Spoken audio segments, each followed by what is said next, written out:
Well, there's one bass moment just before the second half of the bridge that plays a nice little line, and I should have mixed it louder.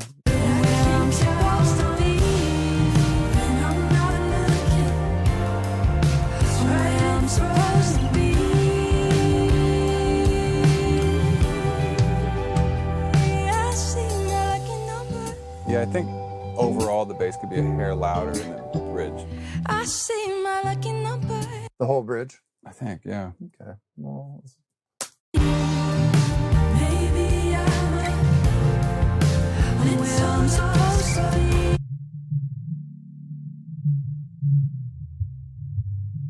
Supposed to be, and I'm not looking where I'm supposed to be.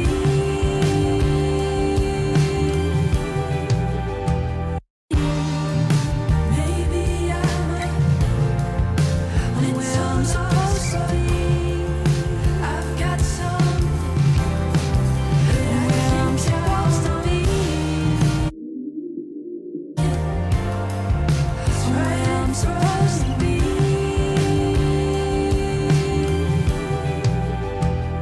I see my lucky number. It's nice. I have one last super tweaky, annoying request. no, not annoying There's at a all. bar I want the bass to be louder, if possible. Even louder. Okay. Just one bar. Which one? I'll show you. In the middle? Just before the middle. That. I've got some where I'm supposed to be. There. 5 notes there. Do. Yeah. Where I'm supposed to be. All right. Let's see what we can do. Producer's gone crazy. It's tricky. We're near the limit, but let's push it. Where I'm supposed to be. Mm-hmm. Mm-hmm. Where I'm supposed to be. That helps. Let me try another bell up here. This thing. Mid only.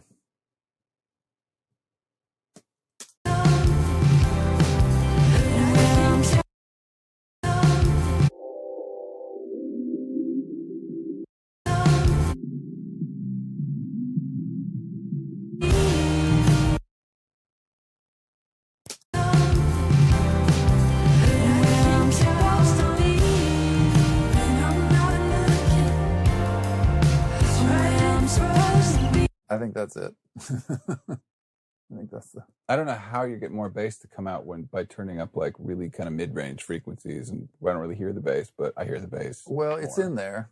I've got some. It's harmonics too, you know. It's Right. It's not necessarily fundamentals. And you just just hunt and peck, really. I've got some where I'm supposed to be, and I'm not looking. And coming out of that, I think we should keep the bass up a little bit. Mhm. So let's just kind of do a little like this. I'm supposed to be, and I'm not looking where I'm supposed to be.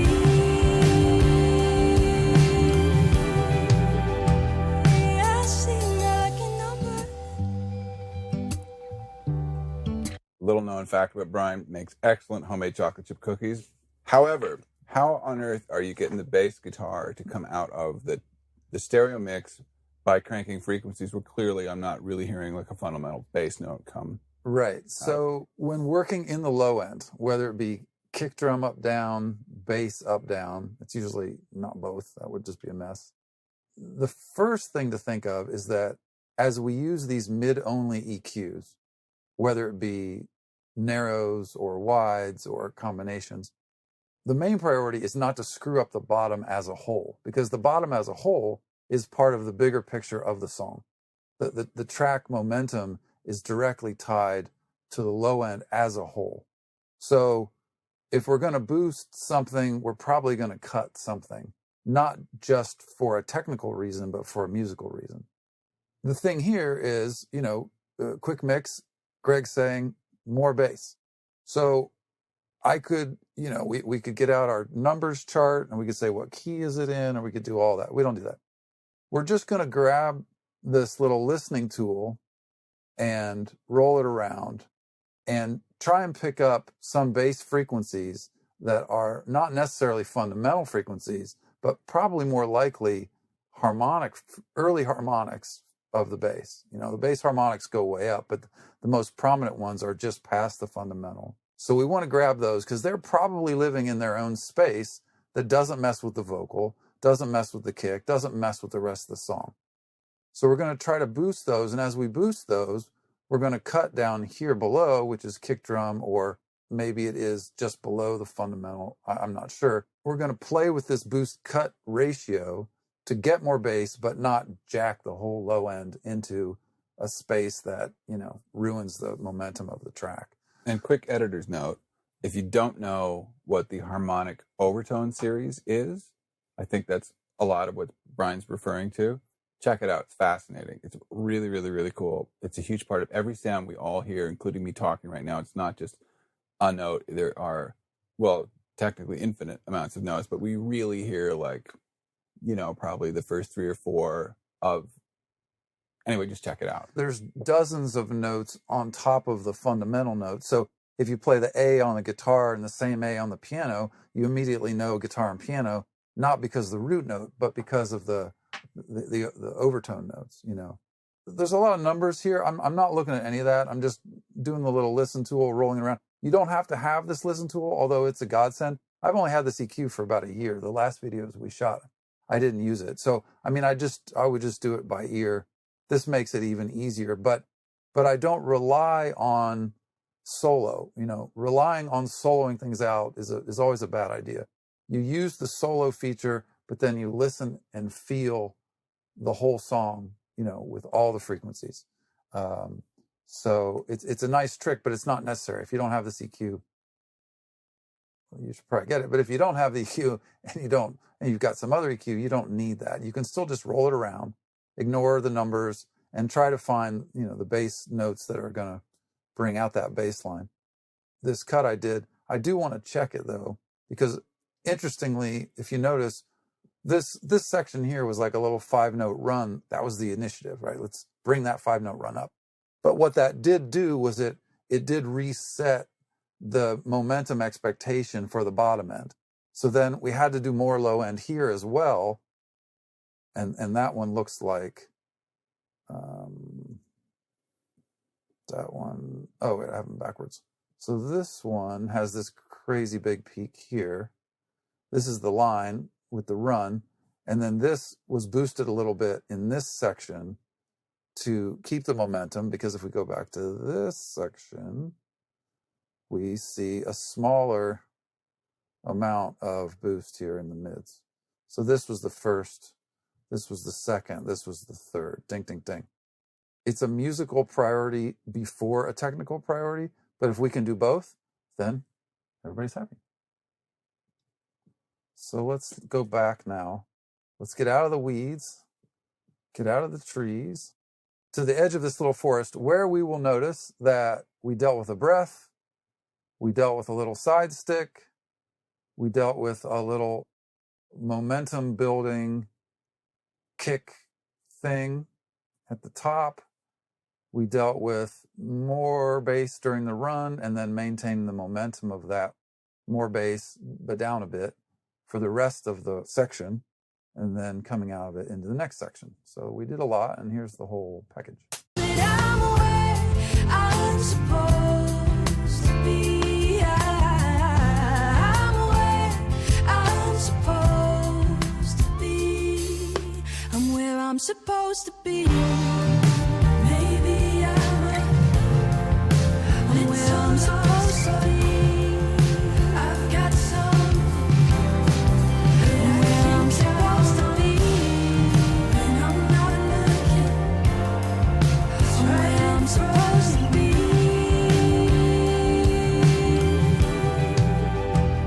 I seem like a number. I seem 19. I see my lucky number everywhere I go. I don't like the low end bump here. It's a little out of hand, so let's mitigate a bit. I'm supposed to be, and I'm not looking. That's right, I'm supposed to be.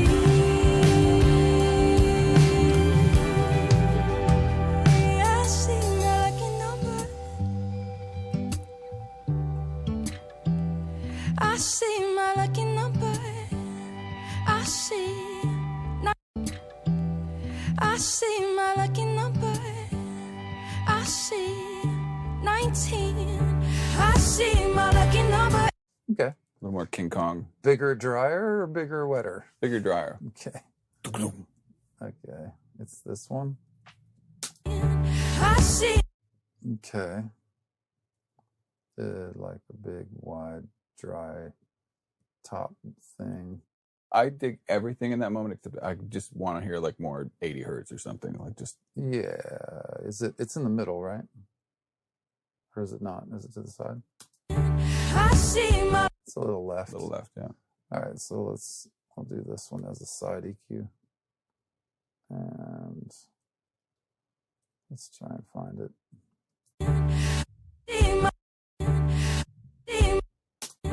I see my lucky number everywhere I go.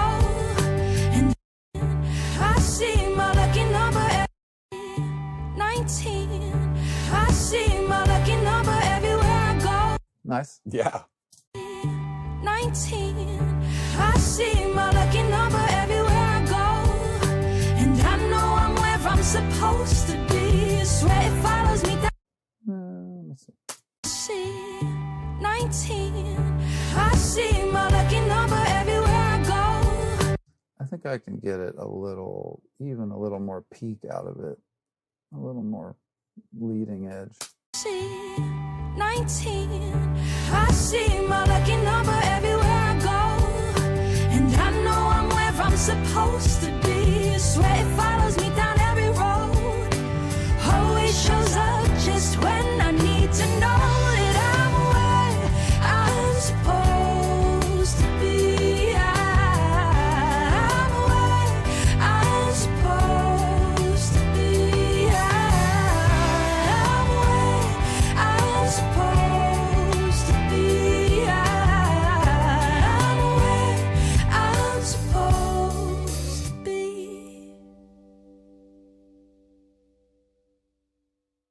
People often ask, how loud can you make it? Or how do you think about how loud it can go? And of course, this is kind of a dumb answer. It's not a dumb question. It's kind of a dumb answer because how loud I can make it and how loud you or someone else could make it is going to be totally different. What's happening in this case is when we get to this loudest bit of the track, which ultimately determines what the whole track can do, it's just on the edge of kind of starting to crap out for me in this room. So that's kind of where I'll go with things and then send them out. And if someone wants to go past that, we can, but probably you'll be okay with it. You'll know when you get home. That's where we're at in terms of the overall, level. We're leaning into a little bit of a nasty, but only for the last little bit of the song. So for me, it does sound a little crunchy in the last chorus. It is a little crunchy. And because I've insisted that you boost some of the bass elegance, I'm missing it in the last chorus, and I am missing some of the dynamics of the kick drum. It feels a bit scrunched. We can do some things in there if you want to play with it. We could try and clean it and try to get. Let's chase it. Okay. Because it does get a little. Partly, I think, let's check the mix though. Let me just boost the mix up quite a bit here. I see my lucky number everywhere I go. And I know I'm where I'm supposed to be. I swear it follows me down every road. Always shows up just. All right. So it's me. The mix is fine. I see my lucky number everywhere I go. And I know I'm where I'm supposed to be. I swear it follows me down every road. Always shows up just when I need to know that I'm where I'm supposed to be. I'm where I'm supposed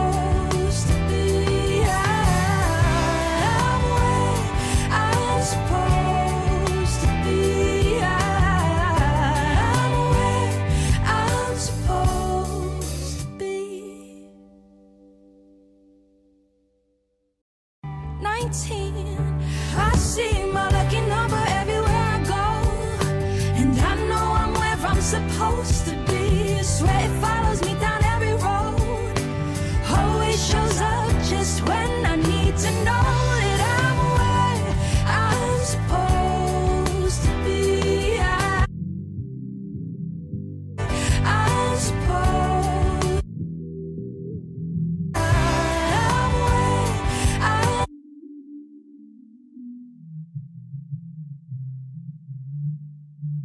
I'm supposed to be. 19.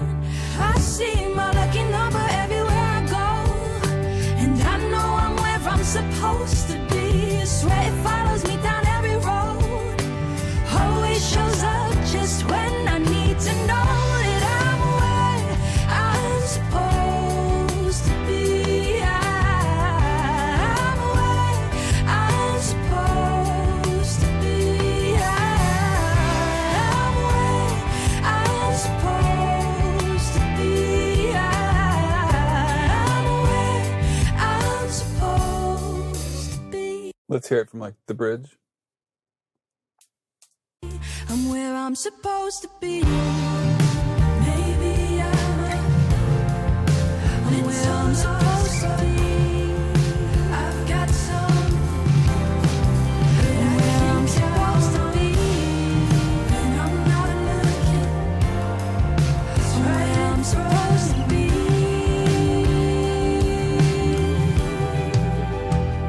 I see my lucky number. I see my lucky number. I see 19. I see my lucky number everywhere I go, and I know I'm where I'm supposed to be. I swear it follows me down every road, always shows It doesn't sound crunchy anymore. It sounds better, but there's an energy drop for me. There is. I agree. I'm supposed to be. I'm where I'm supposed to be. Yeah, the bridge really kind of went maybe too far. So we have two choices. We can lower the whole song before the last chorus, or we can maybe just look at the bridge, because the bridge is pretty hot. So let's look at the momentum from, this section versus the section before. I'm where I'm supposed to be. I'm where I'm supposed to be. Maybe I'm where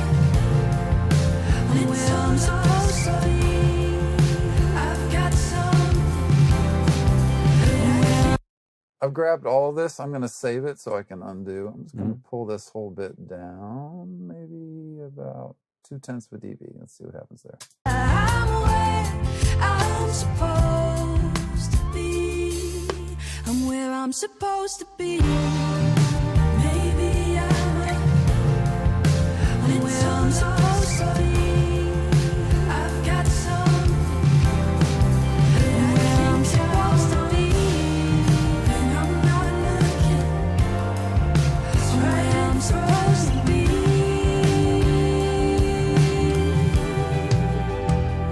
I see my lucky number. The other thing we can do. Were you okay with that? I would split the difference. With the bridge? Okay. I'm where I'm supposed to be. From there. Yeah. I'm where I'm supposed to be.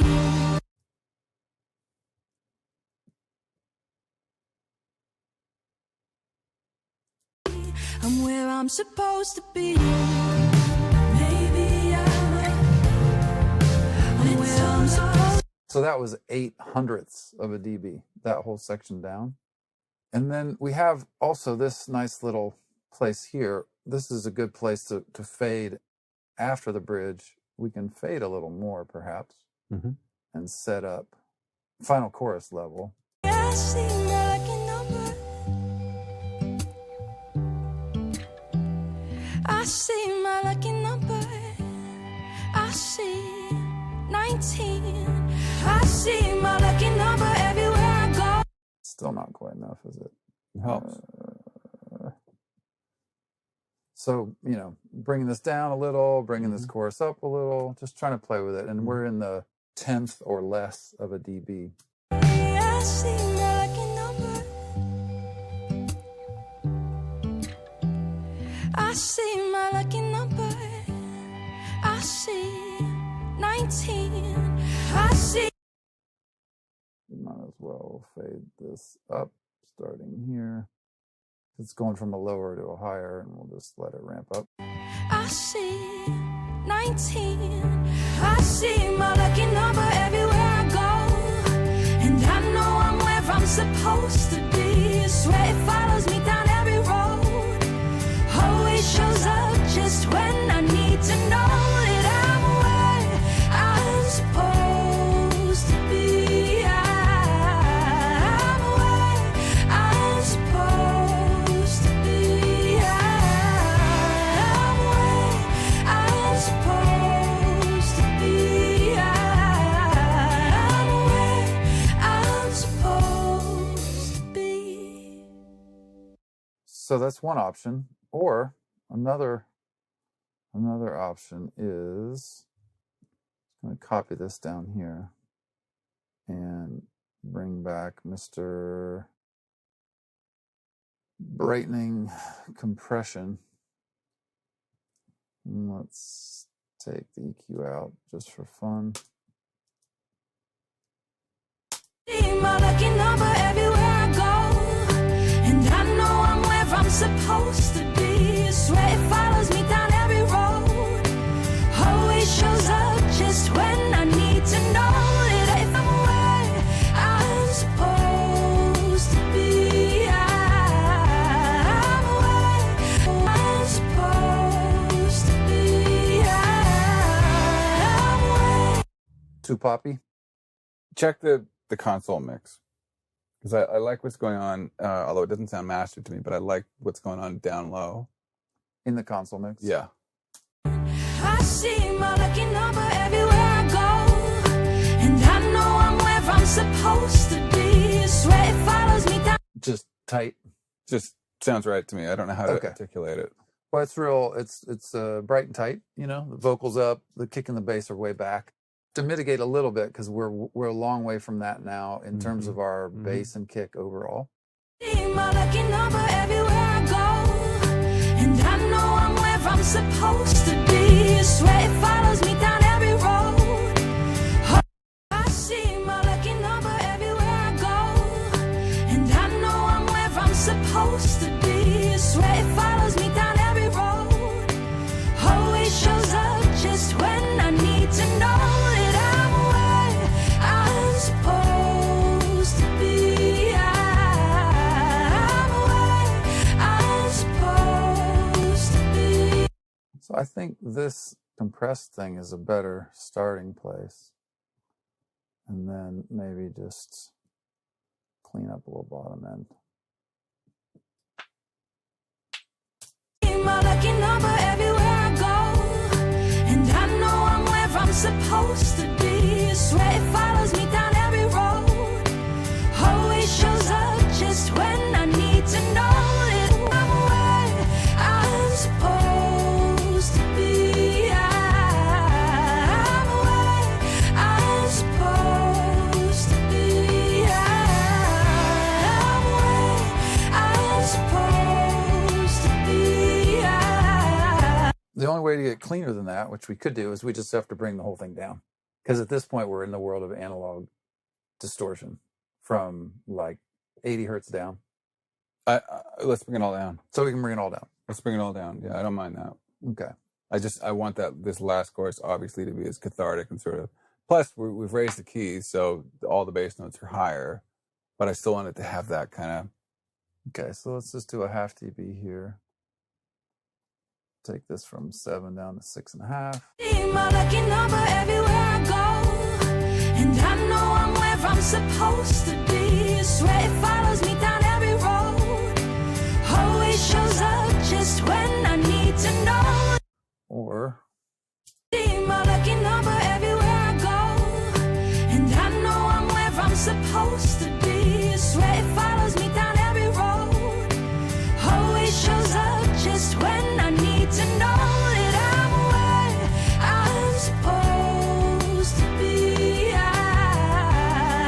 I think it's actually without the compression. The plug-in compression is always a little crappy, and we don't have any of that in the track, so I'm going to nix that idea. I think this is now pretty close to the mix louder. If I'm supposed to be, sweat it follows me down every road. Always shows up just when I need to know that I'm where I'm supposed to be. I'm where I'm supposed. Can I hear that last chorus with like a little, like 20 hertz up? Like super, super, super low. Sure. It will add to the tendency to crap out, you know, I know. that low stuff. Maybe not 20. You're talking maybe like 40. Like super low. See my lucky number everywhere I go, and I know I'm where I'm supposed to be. Sweat it follows me down every road. Always shows up just when I need to know that I'm where I'm supposed to be. I'm where I'm supposed to be. I'm where I'm supposed to be. Okay, so can we listen from the second chorus now? Lucky number everywhere I go, and I know I'm where I'm supposed to be. Sweat it follows me down every road.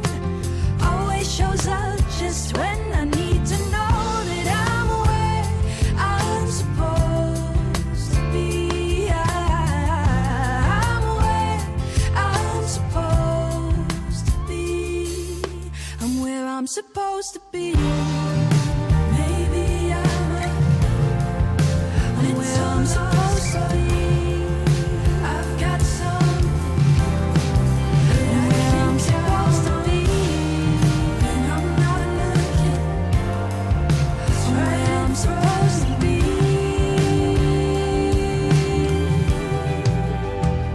I see my lucky number. I see my lucky number. I see 19. I see my lucky number everywhere I go, and I know I'm where I'm supposed to be. Sweat it follows me down every road.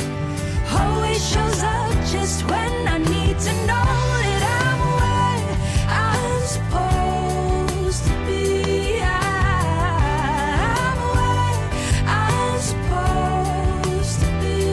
I'm where I'm supposed to be. I'm where I'm supposed to be. It's still not as open as I want it to be. I know we're cranking everything, and but it's starting to get just a little. I missed that. Like, The final chorus in your mix is quite thin and sort of lean. So let me take out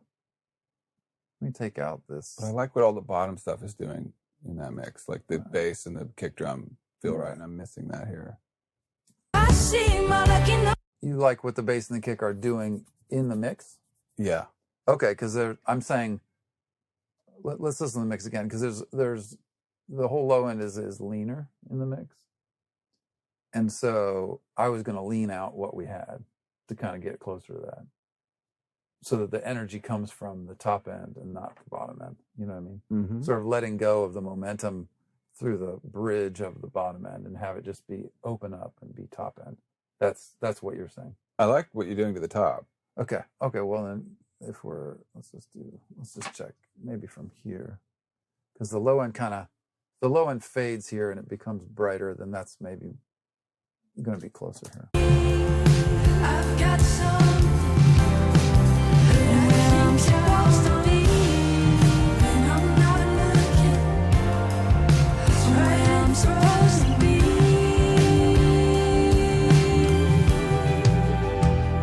I see my lucky number. I see my lucky number. I see 19. I see my lucky number everywhere I go, and I know I'm where I'm supposed to be. Sweat it follows me down every road. Always shows up just when I need to know that I'm where I'm supposed to be.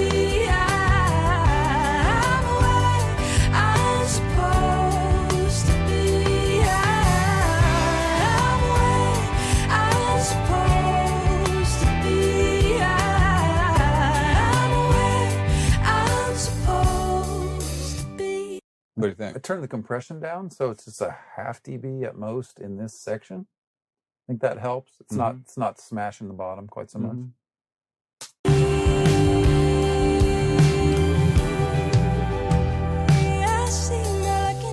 I see my lucky number everywhere I go, and I know I'm where I'm supposed to be. I swear it follows me down every road. Always shows up just when I need to know that I'm where I'm supposed to be. I'm where I'm supposed to be. I'm where I'm supposed to be. I'm where I'm supposed to be. I like it. That seemed good. It seems to be balancing the things that need to be balanced. Feels right. Okay, so what we did there was, we had worked our way through the song and we push, and we get to the final chorus and things were crapping out.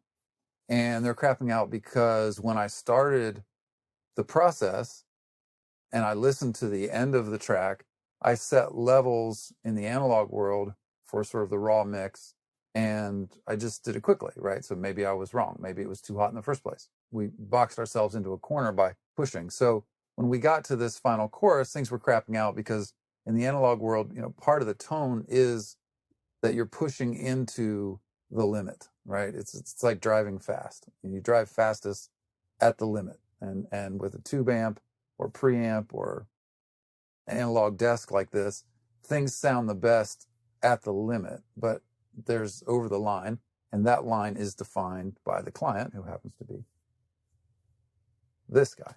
So he was saying, I really like the mix, and it turns out the mix is quite clean in the bottom. So we had pushed a lot of things through to get the bass up, because again, it was a quick mix, not enough bass, blah, blah, blah.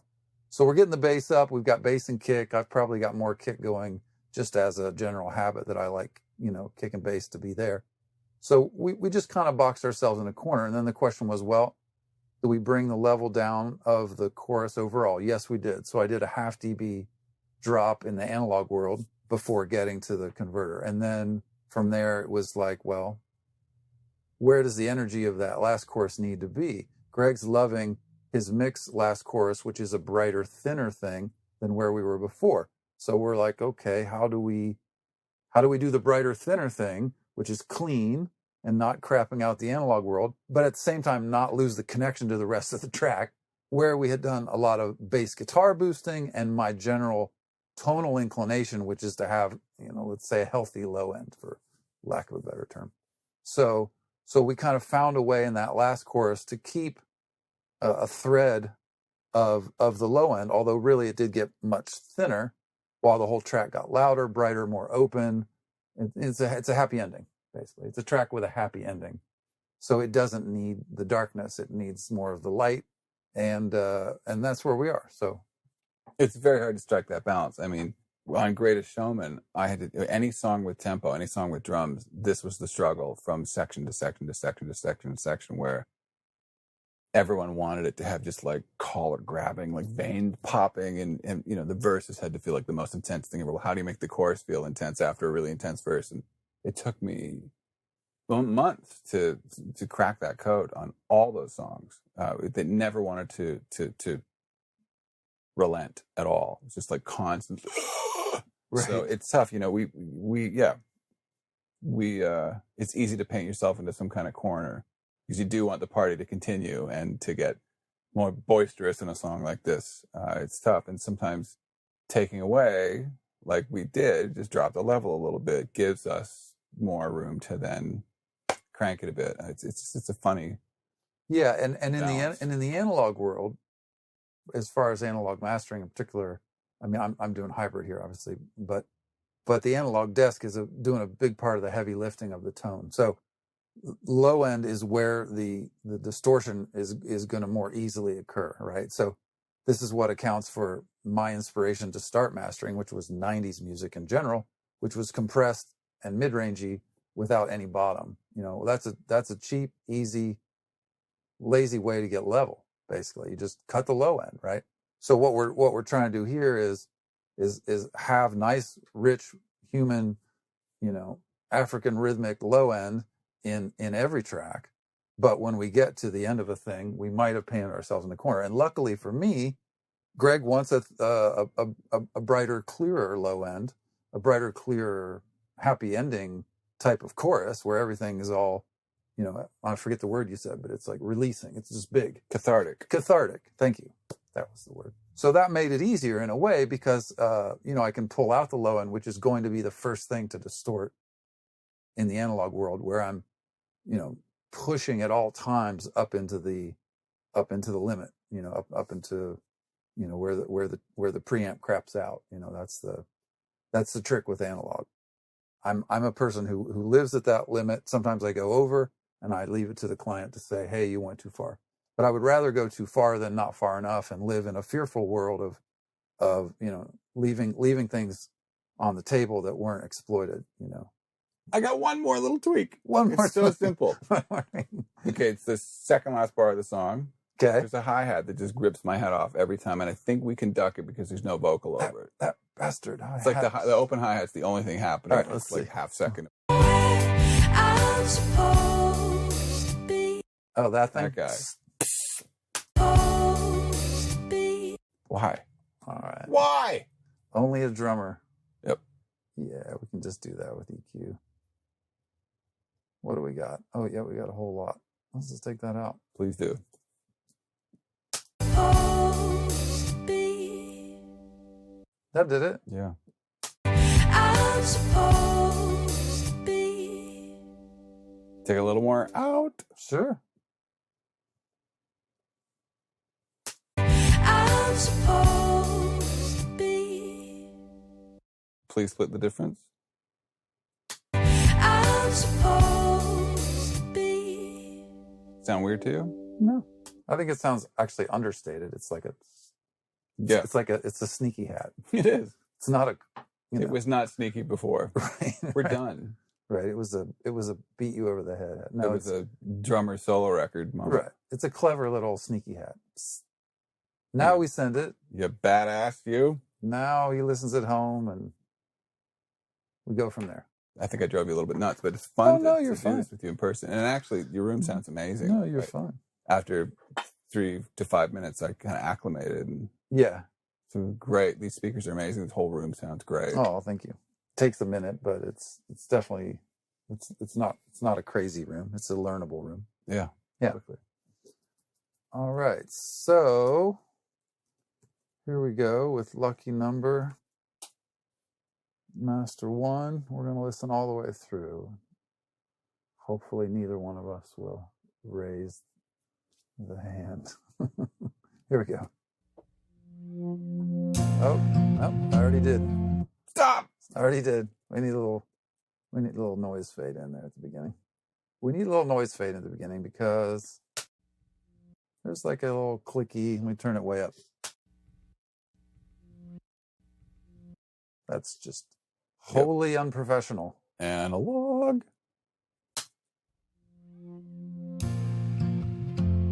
And we even have choices here, right? If you want to be really, You want to roll out a little? you want to be insane about it. Well, we could EQ it It's out, way too late to not be that. or we could leave a little in because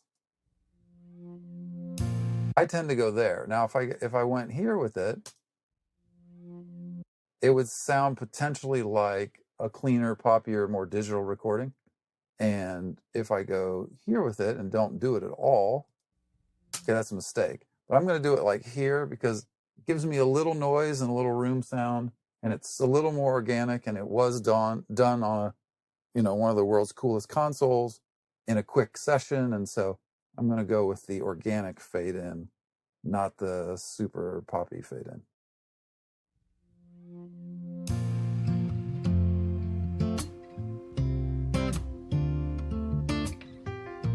And I'm going to do that knowing that no matter what I send, it's not forever, right? He's going to comment, I can tweak it. So, a first pass is always, it's not safe, but it's like a nice musical middle ground that feels right. Now, obviously we've done this one together, but it's still, maybe when he gets home, it's going to be like, something comes up. So Unlikely. it's However, with possible. other people, with other mastering engineers, I have there's some records I've mastered 3, 4, 5 times.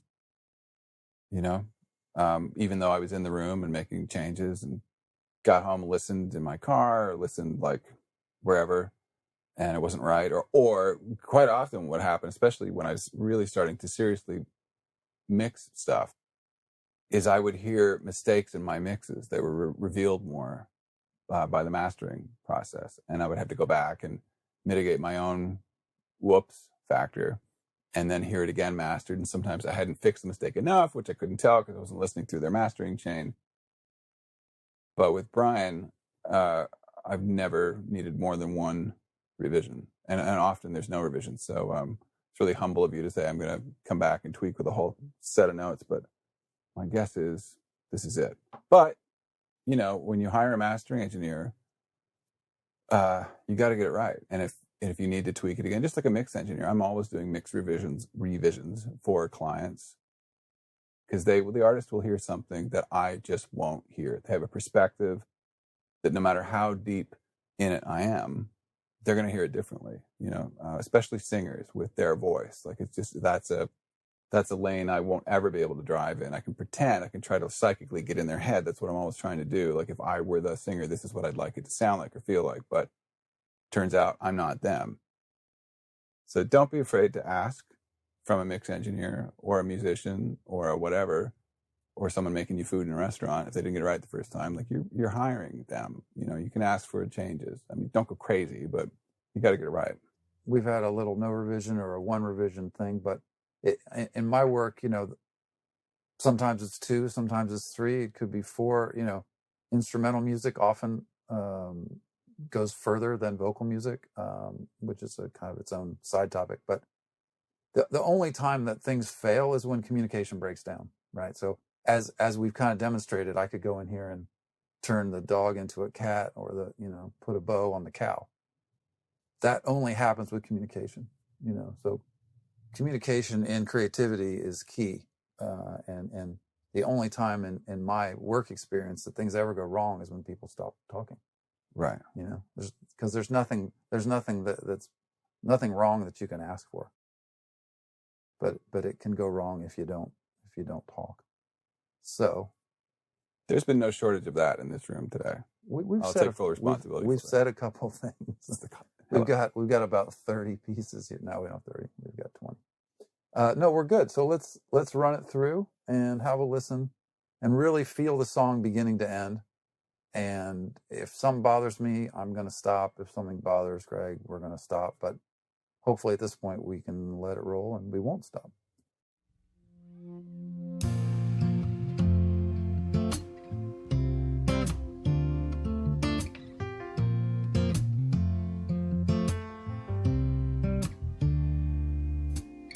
House numbers, zip codes, birthdays, and airplane votes. I can never pass them by. I rearrange them, add them up, multiply till I find luck. Anything to call it a sign. And maybe I'm out of my mind. I see my lucky number everywhere I go. And I know I'm where I'm supposed to be. Swear it follows me down every road. Always shows up just when I need to know that I'm where I'm supposed to be. I'm where I'm supposed to be. New city, no doubts. 2 weeks to get off my friend's couch. Close, but I'll be fine. I think I found my dream apartment with all I ever wanted. Turned out it could have been a closet. Feels like nothing's going right. But the second I look at the time, I see my lucky number everywhere I go. And I know I'm where I'm supposed to be. Swear it follows me down every road. Shows up just when I need to know that I'm where I'm supposed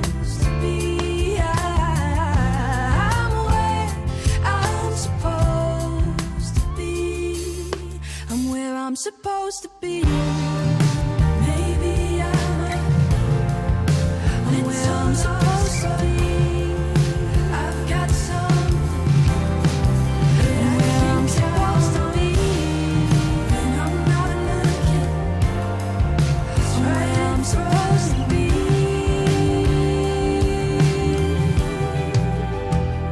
I see my lucky number.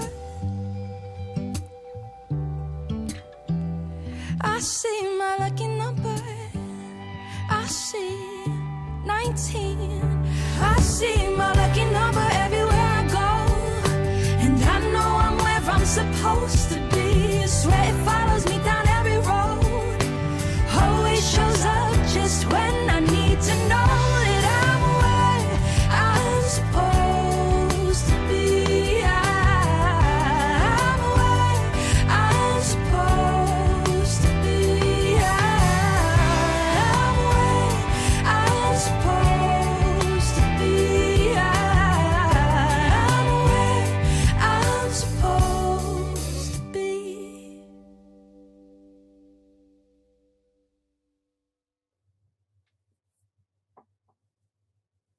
Good? Bellissimo. Seems good to me. I like it. It's very nice. It's a very nice. You know, the other amazing thing about this, when you have the right fit with a mastering engineer, is to make me sound like a better mixer, which, of course, my ego doesn't hate. It is amazing what mastering brings to the table. I'm a huge Brendan O'Brien fan. He is a genius, complete, you know, Jedi badass record maker. I did at one point get to hear Blood Sugar Sex Magic unmastered and then mastered. It's really different, you know. Yet when I'm listening to that record, which I've done hundreds of times since it came out, I feel like I'm listening to Brendan's mixes, and I am. But I'm listening to his mixes through the filter of Howie Weinberg, who mastered that record. When did that come out? Like early 90s? 92? Drawing a blank. Yeah. 93, something like that. Cool. Really a fun, like Yeah, crazy, it's a great eccentric. record. But Howie brought a lot of that eccentric, tons of personality factor to what already had a lot of that stuff. And it's just, it's the best part of collaboration to me. You know, how we all sort of wind up with something at the finish line that none of us would have come up with on our own.